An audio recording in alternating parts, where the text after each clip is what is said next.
short time ago, the United States military began major combat operations in Iran.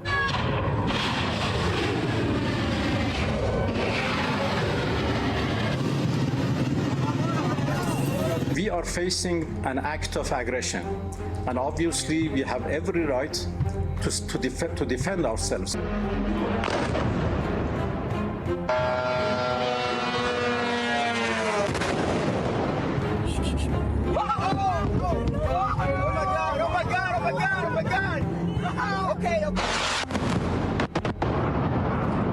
We've been hit. We've been hit.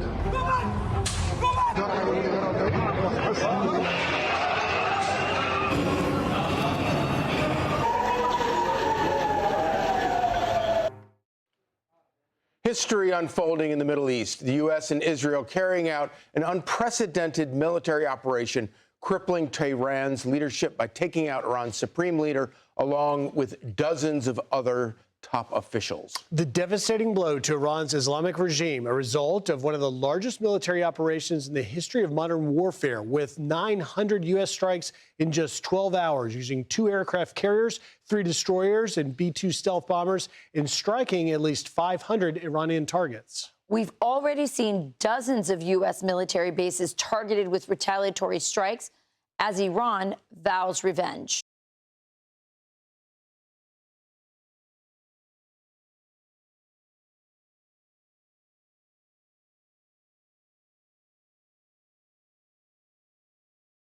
President Trump urging Iran not to return fire or face, quote, force that has never been seen before. The sentiment for Iranian Americans across the globe, elation, celebrations erupting after the strikes came down in what could be the best hope for relief from the Islamic regime's reign in decades.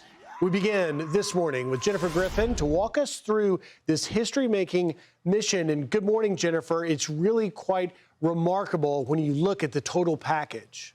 Griff, very remarkable, but also a complicated picture emerging this morning.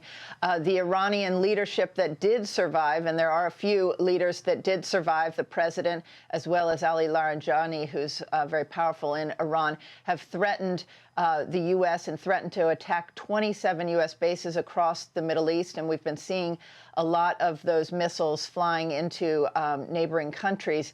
A mob also tried to storm the U.S. embassy in Baghdad, and Pakistani security forces used batons to push back an angry crowd threatening the U.S. consulate in Karachi, Pakistan. Both Iraq and Pakistan, of course, have large Shia Muslim populations. And British Defense Secretary John Healey said 2 missiles had been fired towards Cyprus, where the British Army has service members stationed.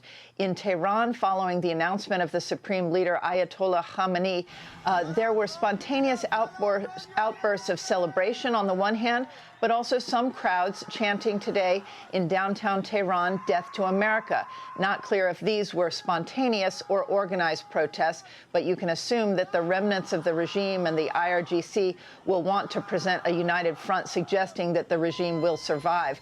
The man to watch is Ali Larijani, the head of Iran's Supreme National Security Council. He just gave an interview in which he described the killing of Ali Khamenei as extremely painful, threatening revenge, quote, "The United States and the Zionists have burned the heart of the Iranian people, and we will burn their hearts." Meantime, Iran managed to fire more than 300 missiles at the UAE, where the U.S. has a military base at Al Dhafra, about the same number as it fired toward Israel. Actually, about 100 ballistic missiles were fired toward Israel yesterday, according to the IDF. So this was actually more missiles fired at UAE. Iran has expanded its response, even firing missiles at Oman, which tried to negotiate that last-minute nuclear deal and avoid war. Qatar received about 65 Iranian missiles since yesterday, and Bahrain approximately 35. And explosions have been heard in eastern Riyadh, Saudi Arabia today. Israel, meantime, has increased its airstrikes and says it will now target Iran's nuclear facilities. And just moments ago, hit the headquarters of the IRGC and barracks in Tehran. That is where the massacre of last month's Iranian protesters was organized and carried out. Smoke has been seen rising from near Iran's state broadcasting facility in Tehran. And in terms of the U.S. operation yesterday, the U.S. military, we learned, carried out 900 strikes in 12 hours. 10 to 15 senior leaders of the Iranian government and military were killed in that Israeli strike on Ali Khamenei's compound. Multiple sources tell me that the start of the operation, the joint operation, had to be moved up based on intelligence and this target of opportunity, a meeting at Khamenei's compound. Quote, there was a deliberate decision to accelerate the timeline. That is why the U.S. and Israel took the unusual decision to strike during the daytime to achieve the element of surprise and to target this meeting. Normally, the U.S. military would not launch an operation like this during the day. The meeting accelerated the timeline, I'm told. This was a massive, wildly bold daytime attack, a senior U.S. defense official told me. It caught the senior leadership off guard and on a Saturday morning during Ramadan and on Shabbat.